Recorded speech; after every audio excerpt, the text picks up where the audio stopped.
before I begin, I would like everyone here to think of this situation. So you open your bank app and suddenly your heart felt sink, because at that moment you you notice that you only have 15 or 20 ringgit only in your bank account. Perhaps you wonder whether you had enough money to pay for your groceries, your rent, or even your next meal. So if you look at the quote here, I will read it for you. Money cannot buy you a happiness, but it certainly is a stress reliever. Maybe this quote can completely change the way people view this issue. Some people assume that money does give them happiness, while the other one takes it as a burden. So probably some of you are wondering or eager to know what kind of topic I actually want to deliver right now. Well, Assalamualaikum and a very good morning to our respected lecturer, Dr. Malini, and also my fellow friends. My name is Murina Sahabi Timo Farmide, and I am here to talk about a major contribution that leads to stress among Gen Z adults and young millennials, which is financial stress.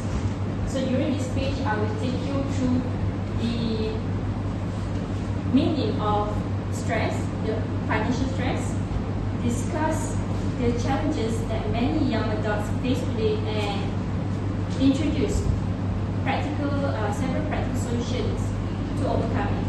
And by the end of this session, I hope through this sharing will encourage you to be more aware or to view financial management as not as a burden, but as an important step towards a more secure future. So let's begin. So first and foremost, what is financial stress? What does it actually mean? So according to Elizabeth Scott, the financial stress can be defined as an emotional tension that is related to money.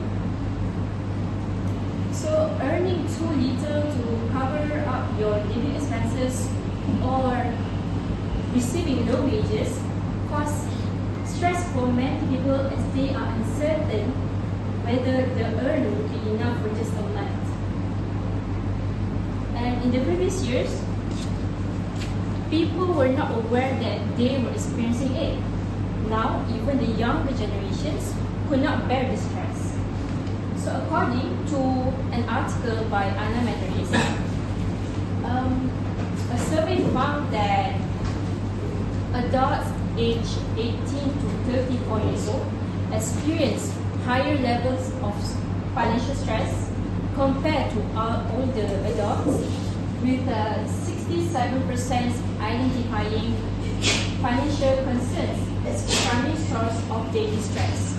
So it is not simply about having little money, because it can affect our physical health, our emotional well-being, or even our relationship. So ladies and gentlemen, the challenges regarding financial stress is that people acknowledge that they are struggling with it, but they might not know how to cope or lack of support needed in order to manage the stress. So one of the reasons is the high cost of living. So just imagine, you have just graduated from the college and applied for jobs here and there, which takes such a long time to be accepted. And meanwhile, you also need to find an apartment to rent, as you live in the middle of Kuala Lumpur, which is known for being a top-tier city with an extreme demand for high living. This is what occurs to old Gen Z and baby boomers.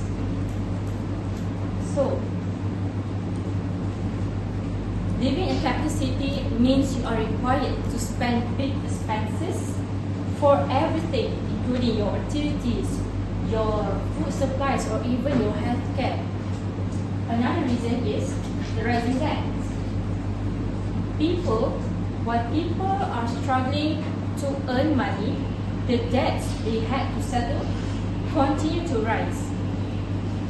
They constantly deal with education loans, buy now, pay later schemes, and credit card debts.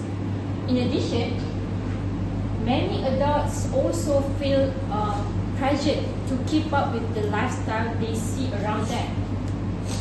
They may purchase luxury brands or maybe dine at expensive restaurants simply to fit in with their friends. So, now that we have discussed the challenges or the source of financial stress, the next question is, how can we overcome it? So, the first one is identify the root causes of your financial stress.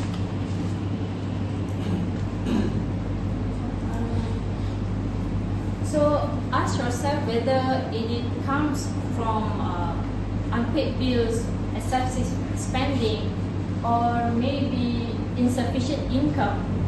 And because before we solve any problem, it is important for us to understand what is causing it.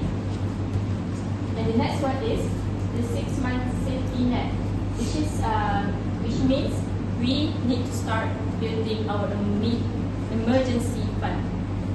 So make sure to have at least one spare bank account to save up your money for emergency purposes, for car accidents, job loss, or maybe health treatments. And also, a website called Better Money Habits suggests that saving money for essential living expenses up to 6 months first before you focus on financial for your long-term financial goals. And the last one is, do not hesitate to seek professional guidance. So in general, you need to seek help. So the first one, if you are struggling with your financial issues, you try to talk with someone you're close with, your family member or your friend, who might be able to offer guidance and support. And if you are still struggling with it, you consider to